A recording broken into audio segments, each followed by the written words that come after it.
We're diving into understanding context in Docker Compose. 1. First, let's clarify what we mean by context in this setting. It's not the context your application runs in, but rather the context Docker Compose uses to build your images. Think of it as the folder on your computer that Docker Compose looks at when you run a Docker Compose upd build.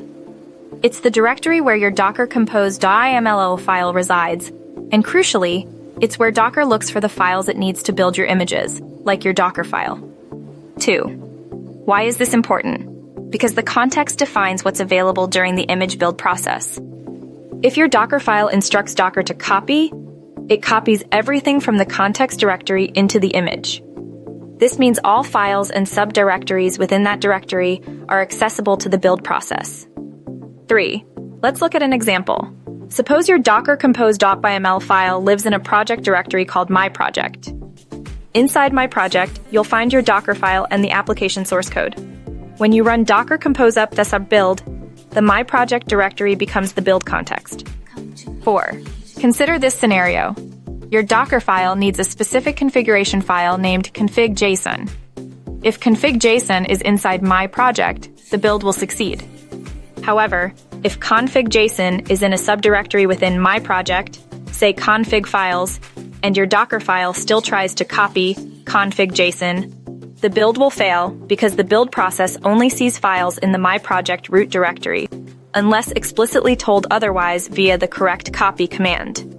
5. To handle files in subdirectories, you need to adjust your copy instruction in the Docker file accordingly. For instance, using copy config files config.json will copy the correct file. 6. Understanding context is vital for troubleshooting build issues. If a file isn't copied correctly, double-check that it's in the context directory or the path specified in your Docker file. 7. Beyond simple files, the context can include other important elements. For instance, if you use bitdocker ignore, you can control which files and folders are excluded from the build context, saving space and improving build times. This file lives in the context directory as well and works similarly to a .gitignore file. 8. In short, the context is the foundation of your Docker Compose build. By understanding where it is and what it contains, you greatly simplify troubleshooting and efficiently manage your Docker image construction.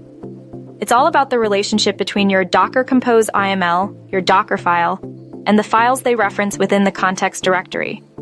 Mastering this simple concept improves your workflow and makes you a more proficient Docker Compose user.